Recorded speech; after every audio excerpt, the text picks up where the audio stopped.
I slept well. I slept fun. I had some nice dreams. Um, so yeah, and I'm also pretty excited to be back seated. Um, I'm going to be continuing the Tuesday Thursday training, getting to the body, um, and I'm gonna try to make it even more um, kind of interesting. But it's kind of nice to go from the physical stuff, the getting into the body stuff, to just back to being seated. It's kind of nice, you know. You don't have to do a whole lot of stuff, and you get a whole lot of benefit. So let me get myself a bit squared away here. Today's stanza is stanza 20. Because it's been 24 weeks, 20 days, and we're already 20 days into the art of peace. It's really neat. I always enjoy it. I always enjoy coming back to the ideas implicit to the practice, and what I'm always fascinated by is how the stanzas pair up with my life at that time. So I'm particularly interested about how the world at large, how I'm feeling inside, and what the art of peace says on that day has to offer. And so I think today, of course, is appropriate as as ever. Stanza 20. Always keep your mind bright and clear as the vast sky, the ocean, and the highest peak, empty of all thoughts. Always keep your body filled with light and heat.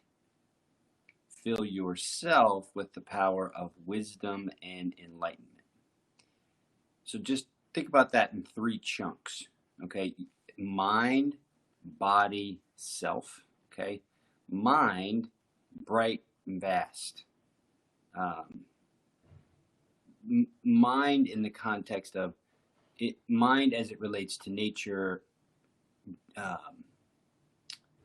massive, determining, kind of location setting types of things. So like bright and clear sky, ocean, highest peak. The sky is stuff happens inside the sky. Stuff happens in the ocean, and things grow on mountains. So your mind isn't the clouds. Your mind is the sky. Clouds show up. Your mind isn't the fish in the ocean. Your mind is the ocean. And now he's saying empty of thoughts. So your mind is the sky. So if you think your mind is the clouds, that's what he's saying. Don't mistake the clouds for the sky. Don't mistake your thoughts for your mind. Okay. Gets to the body. Light and heat. So light and heat, it's light and heat's like love. It gives off creativity. It gives off potential. So your body, if filled with light and heat, is giving off potential. It's a facilitator, as opposed to say cold and darkness. Nothing grows in cold and darkness except for like weird stuff that you never interact with anyway. Light and heat facilitate growth and creativity. Now, the power of wisdom and enlightenment. Okay, so we talked about mind, right? So the mind, body, self. So power and wisdom isn't that thoughts? No, it's not. Power and wisdom it's what happens when the light and the heat of the body mix with the vastness and the fullness of the mind, and creativity happens. It's the organic creation. So wisdom and power in this context are meant to foster organic wisdom. And the organic wisdom is the interaction with life itself. And my position has always been that life is fulfilling itself by creating with you.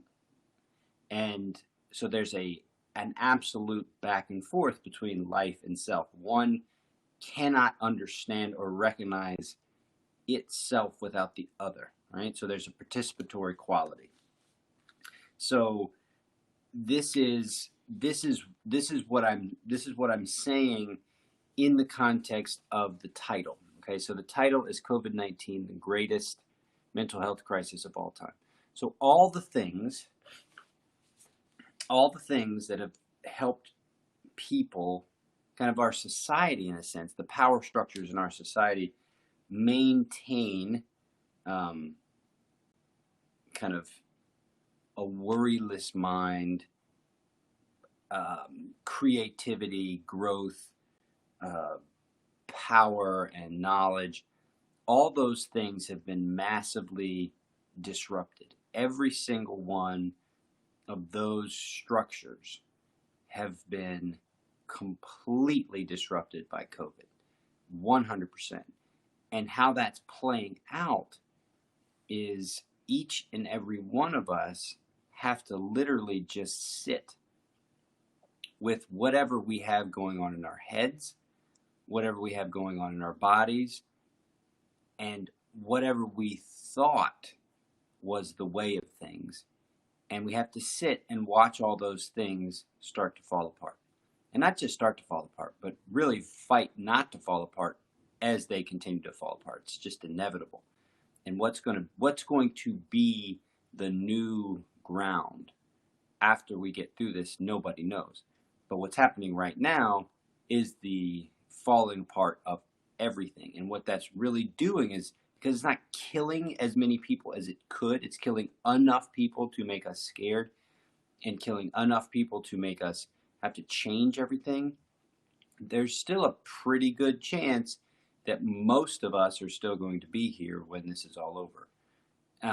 So what we have to contend with is watching the world as we know it fall apart.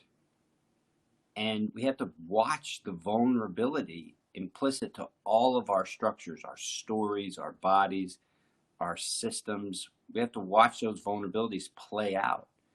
And we have to contend with what it's like to watch this and experience our own ungroundedness. And so the argument that, the COVID-19, the lockdown is going to hurt as many people as it saves, or that the lockdown is going to cause more problems than it fixes is valid, but it's useless.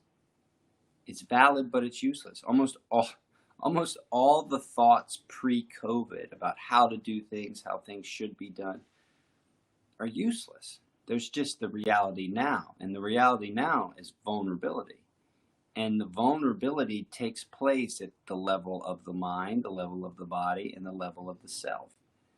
And so it's very, very difficult to be in this time. So how do we mitigate the greatest mental health crisis of all time? Well, the fundamental practice is mindfulness. It's what we pay attention to. That's what mindfulness is. Mindfulness is what you pay attention to. And so learning how to pay attention is something that we all have to do. And then we have to practice what we pay attention to. So old things that used to capture our attention, they may not support clear mind, a bright body, and a self that's built off of wisdom and power. It may not support that. So you have to determine if what you're paying attention to supports that. If it doesn't, you have to drop it. You have to. If you don't, you'll keep building it. And if you keep building something that's implicitly vulnerable into your matrix of how not to feel vulnerable and how to feel safe, when it inevitably falls apart, it's going to be a devastating hit. That's that we've got to be thinking about solving problems before they arise. And while we've been thinking about, the old way was thinking about solving problems in the world before they arise, what we've got to be thinking about is solving the problems inside ourselves before they arise inside ourselves and become overwhelming. So the first way you do that is you learn how to pay attention. That's what mindfulness is, learning how to pay attention.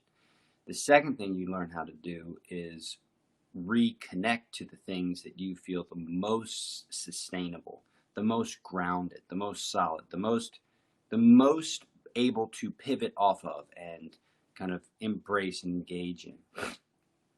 And for me, over the past, well, heck, since I learned the art of peace, and since I turned it into a practice, which was about 2 years prior to going to Iraq, I have slowly been building my foundation on the practice of the art of peace.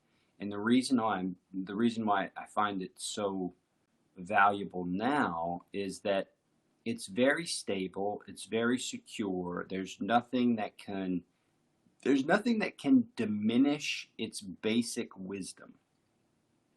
You could potentially argue that it's not useful or not valuable, but built into the practice itself is the way to be with things that are positioned as not valuable or argued are invaluable. It's a conflict. So it's very meta. It's very kind of just base.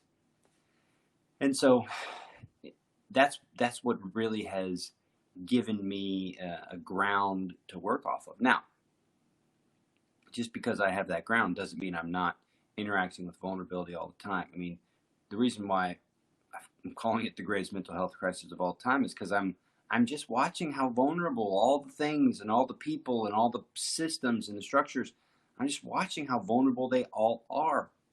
Just watching the way the vulnerabilities implicit to the government, even the vulnerabilities of the president, who has positioned himself based off of the old standard of all the things that make him the man. I mean, the man. What's the man? The man is someone who, hey, that dude's the man. That dude's invulnerable. That dude can do whatever he wants. He is the effing man. That's what he was. He's not the man now. He is in theory, but man, watch him handle these vulnerabilities. Watch the stuff that's coming out of his mouth. It's like he's feeling it. I see my dad. I see the vulnerabilities of my father in the different work that we do together. I saw the vulnerability of my mother when she passed right before the pandemic started. I saw the vulnerability early on in life with my brother Edward when he died just in a moment. The vulnerabilities implicit to myself and the dealing with post-traumatic stress. The vulnerabilities that show up and are masked, the masking of vulnerabilities through darkness and deceit on social media, the intentional use of lying and dishonesty to foster conflict and to actively engage in the disruption and the pulling out of vulnerabilities of people. The vulnerabilities of our electoral system, the vulnerabilities of the most powerful sports leagues, the vulnerabilities of the most powerful people, the vulnerabilities of the most beautiful people, the vulnerabilities of the most famous people. Just seeing all those vulnerabilities and just kind of slowly coming to terms with the fact that the things that gave them strength are not coming back. How about the vulnerability of money? Like putting all your value and joy into money, right? You can't buy anything, right? I mean, just buy stuff. You can, for what? Redo the house. How many times are you going to redo the house? Buy another car. Where are you going to go? I'm going to buy a private jet. I'm going to buy a new house in the Bahamas. All those things, right, really have no value. I'm going to show off flashy crap online because people will like me for it. It's like, think about it. Like the value of money is still, I mean, it's still valuable. You have to have it. You got to pay rent. That's still there.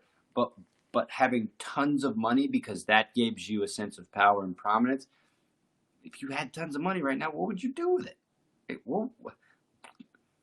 they say Bezos made like $18 billion in like a day or something ridiculous. What's he going to do? Just make more money? Like, for what? Power, right? Power, okay. What's that going to do you? Have more sex? Or, I mean, with who? Like, every structure that established the norm is gone or leaving. Many of those structures are under assault and are going to either show their worth, their timelessness, or they're just going to be left, they're just going to be dropped. And that's all happening right now. And we're in it. So we are in that level of unbelievable change, and it's having an impact on each and every one of us individually. So that's why I'm calling it the greatest mental health crisis of all time. And oh, by the way, the antidote. And I guess, you know, I'm kind of self-serving here. The antidote, as I can understand it, is the offering of mindfulness, and the way of understanding the wisdom and the power implicit to a space of kind of ever increasing vulnerability is the art of peace. So, you know, yes, I'm kind of defining the problem as a particular. I'm defining the problem in the context of the solution I am offering. So that's a little bit self-serving, I admit. However, there is no greater tool. There is no greater tool than paying attention. Period. You cannot avoid this skill. You must develop this skill. There's no choice. If you do not have the skill to recognize how to pay attention, learn what to pay attention to, learn what to do when your attention is stuck in darkness, and how to pull yourself out of it, you're going to have major issues. Major issues. And the problems that will develop if you ignore this stuff will become so big that you won't be able to ignore them for long. So, we got to practice. That's why we practice. And that's why I'm happy to continue to do this. And it really gives me a boost when I see other people practicing too, because it is the thing that will help us prevail. And prevail we will. There's no doubt there. But we are still in the early days. So let's train. Get yourself squared away. Let's put a little bell sounds in.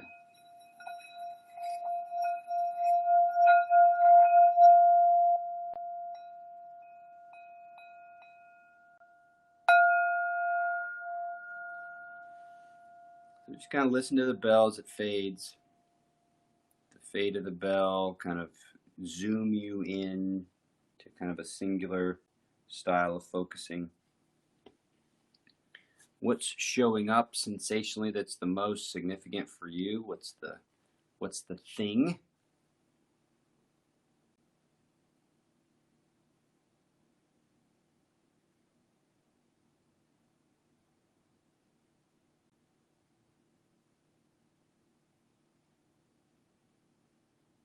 Don't forget to listen to quiet. Don't forget to notice the quiet. Maybe sound in different spots, but don't forget the quiet.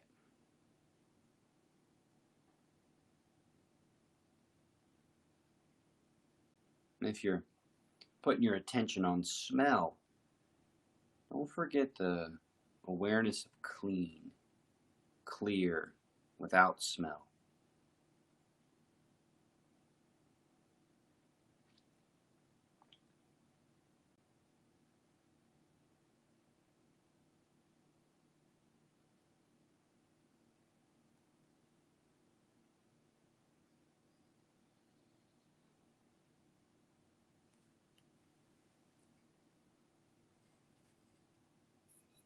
Second bell.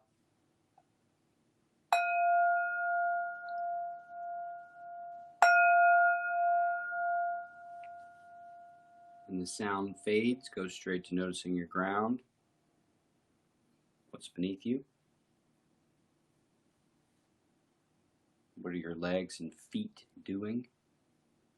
How are they arranged?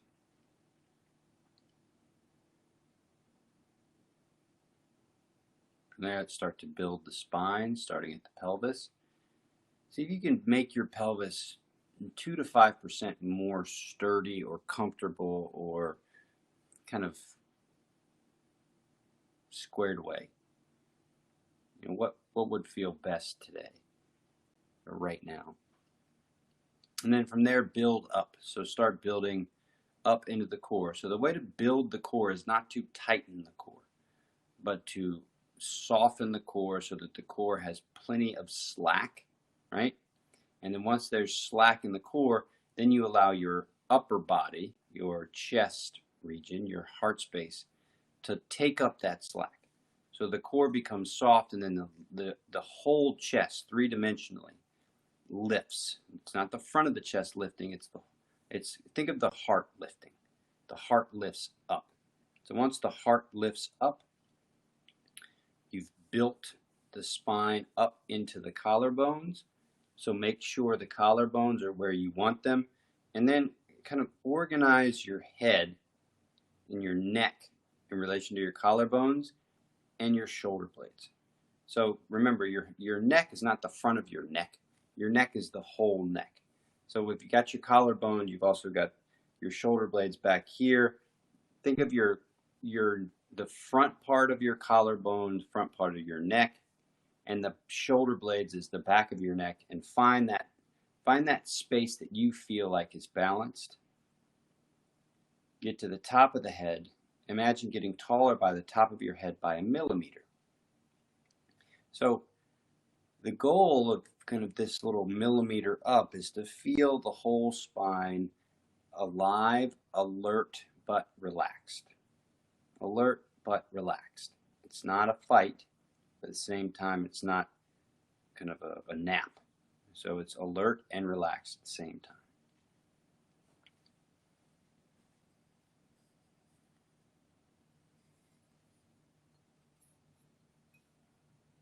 Third bell.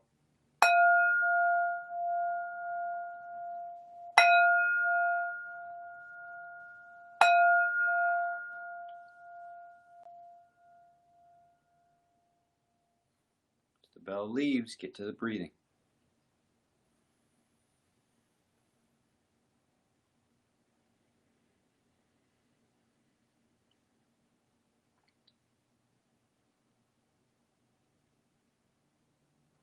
And one thing to keep in mind about the breath, okay, the breath isn't to be fixated upon. The breath is a tool, but it's the path to presence. The breath offers a path to presence. The breath isn't presence.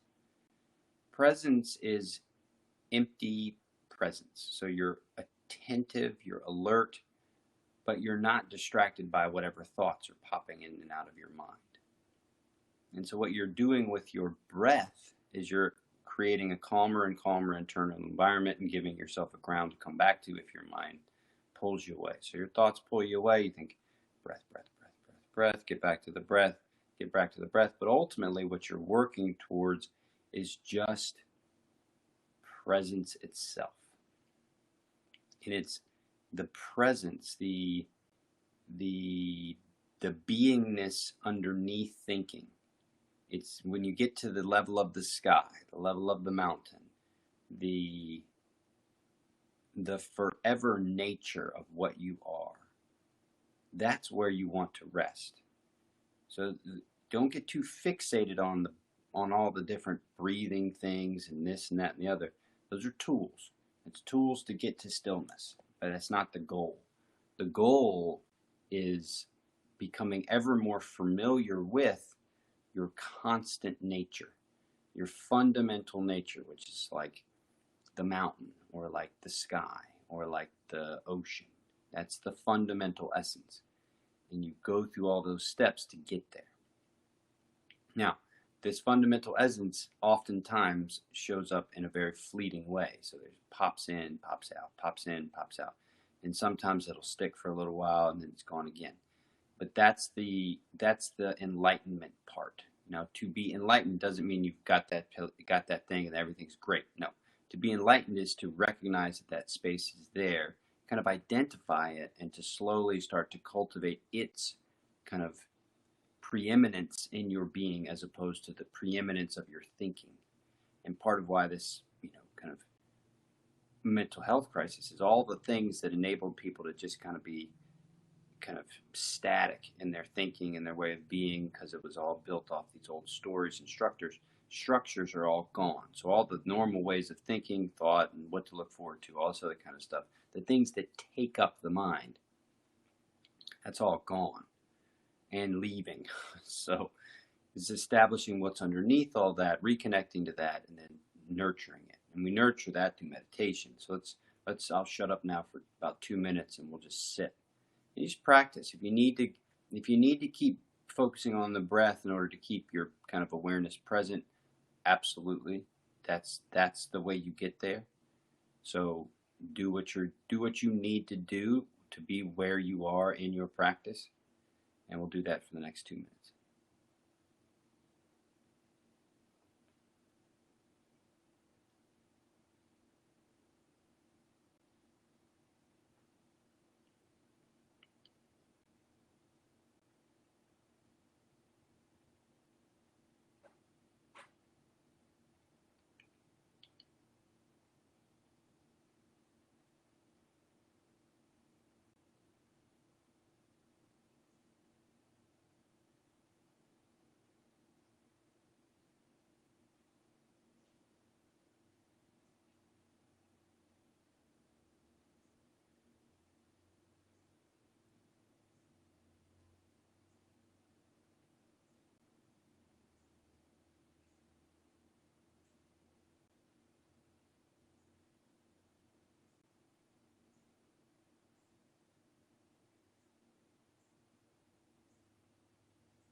So I interpreted this stanza a while back, just like I've done with all of them, as follows.